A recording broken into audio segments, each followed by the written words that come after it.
আসসালামু আলাইকুম, welcome back to my profile Nazifa নাস। কেমন আছেন সবাই? আশা করি সবাই ভালো আছেন। আবারও চলে এলাম নতুন একটা বিয়ের ব্লগ নিয়ে। সো আজকের বিয়ের ব্লগটা খুবই স্পেশাল, আমাদের খুব কাছের, মানে মেহুর বেস্টু আনিকার বিয়ের ব্লগ ছিল।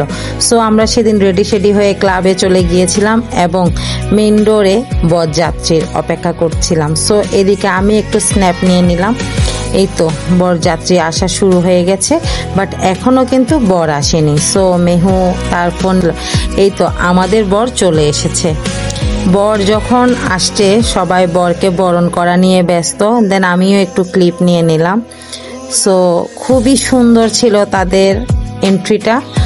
আনফর্চুনেটলি আসলে এত বেশি রাশ ছিল, আমি ভালো করে কোনো ক্লিপ নিতে পারি নাই। সো এই তো বরকে যখন বরণ করা হচ্ছিল, বরণ হয়েও গেল। হ্যাঁ, দেন এই যে দেখা যাচ্ছে আমাদের বর। তারপর এদিকে একটু ব্রাইডকে তার হেল্প করছিল, মানে ব্রাইডমেটসরা ব্রাইডকে তার রিংসগুলো একটু ঠিকঠাক করে দিচ্ছিল। আর আমাদের ব্রাইডের খুবই গরম লাগতেছিল। এখন বলবে যে খুবই গরম। আসলে বিয়ে এমন একটা জিনিস, জীবনে একবারই হয়, আর এটার মেকআপটা এত বেশি ভারী থাকে, বলার কিছু নাই। সো এই স্পেশাল ডেটা সবাই চাই একটু স্পেশালি, মানে নিজেকে রেডি করার জন্য। আর এদিকে আমাদের বরের বোন আর বর এবং মেবি এটা বরের দুলাভাই ডান্স করছিল। আসলে বরযাত্রীরা খুবই বেশি এনার্জেটিক ছিল এবং অনেক বেশি মানে এনজয় করতেছিল প্রত্যেকটা মোমেন্ট। এখানে বরের ভাগ্নি, বরের বোন, মানে সবাই মিলে ওরা একটা গ্রুপিং করে ডান্স করতেছিল। আমার দেখে আসলে খুবই ভালো লাগছে। আমি ছোট ছোট ক্লিপ নিচ্ছিলাম। তারপর দেখে মানে বরের চেহারা দেখে বোঝা যাচ্ছে মাশাল্লাহ অনেক বেশি হ্যাপি বর। আর এদিকে এই যে আমি, এটা ছিল আজকে আমার লুক। আমি একটা গ্রিন শাড়ি পরেছিলাম, দেন সাথে খোপাই ফুল ছিল। এই যে নিজেকে একটু দেখাই দিলাম, আসলে একটু ঢং আর কি, বুঝেন নাই। আর এই তো এখানে মানে ছোট শালিরা যায় নাই বরকে মালা পরানোর জন্য, এখানে গিয়েছিল বড় বড় শালিরা। শাড়িগুলা খুবই ইউনিক ছিল আর অনেক বেশি এনার্জেটিক ছিল। এখন তাদের দুলাভাইকে গলায় মালা পরাই দিবে। এই তো সেখানে একটু দর কষাকষি চলছিল, ফান চলছিল, অনেক কথাবার্তা। আসলে বিয়ে বলতেই খুবই খুবই আমার আসলে চট্টগ্রামের বিয়ের প্রত্যেকটা জিনিস আমার খুবই ভালো লাগে।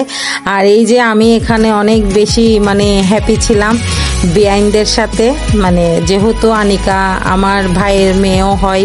সো ওই দিক থেকে ওর শ্বশুর বাড়ির শাশুড়ি, তারপর ওর খালা শাশুড়ি সবাই আমার বেআইন হবে। তো আমরা এদিকে মালা পরা নিয়ে একটু বেআইনের সাথে ডান্স করলাম, একটু দুষ্টামি আর কি। আসলে এগুলাই তো আসলে এই ছোট ছোট মেমোরিজগুলাই আসলে জীবনে আমি মনে করি যে আমার প্রাপ্তি। আমি যে কাল কি হবে জানি না, আজকের এই মুহূর্তটাকে আমি এনজয় করতেছি সবার সাথে হাসি খুশি ভাবে। আমার আসলে আমি এই ধরনের বিয়ে, মানে আমার আত্মীয় স্বজনের বিয়ে, এবং মানে আমি খুবই এনজয় করি এই জিনিসগুলা।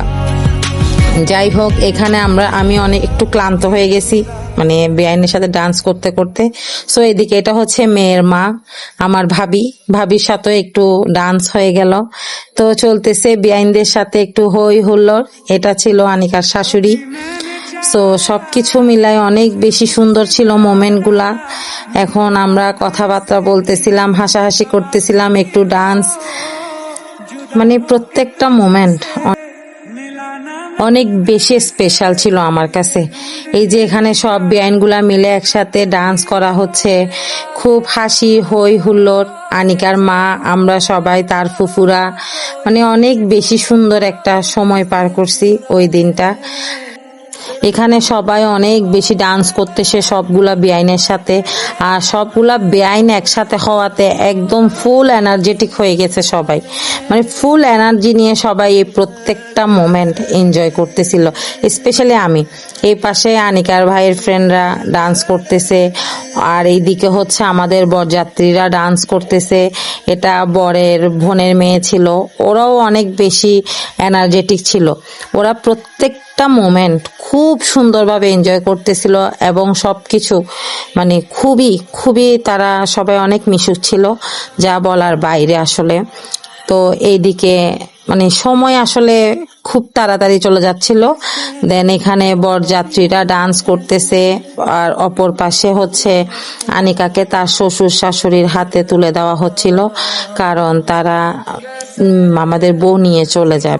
এদিকে বরযাত্রীর ডান্স চলতেছে, দেন সাথে ব্যান্ড পার্টিও ভেতরে আসছে, একটু মানে তালের সাথে সবাই ডান্স করতেছে, বেআইন থেকে শুরু করে সবাই অনেক বেশি মোমেন্টটা এনজয় করতেছেন। অপরদিকে আনিকার আব্বু আম্মু আনিকার শ্বশুর শাশুড়ির হাতে আনিকাকে তুলে দিচ্ছিল, কারণ তারা বউ নিয়ে চলে যাবে। এই তো বিদায়ের পালা, এখন আনিকাকে নিয়ে যাওয়ার জন্য গাড়ির দিকে নিয়ে যাওয়া হচ্ছে। এটা হচ্ছে আমাদের বর। প্লিজ আপনারা কেউ মাশাল্লাহ বলতে ভুলবেন না, আর অনেক বেশি দোয়া করবেন তাদের আগামীর পথ চলার জন্য, কারণ এই মোমেন্টটা আসলে নিজেকে আটকানো যায় না। একটা মেয়ে জানে মা বাবা সবকিছু ছেড়ে, মা বাবা ভাই সবার আদর আল্লাহ ছেড়ে পরের ঘর সামলাতে চলে যেতে হয়। এটাই মেয়েদের জীবন। So that's it for today. সবাই তাদের জন্য অনেক অনেক দোয়া করবেন এবং আপনাদের মোনাজাতে রাখবেন। जिए तू बेवफा के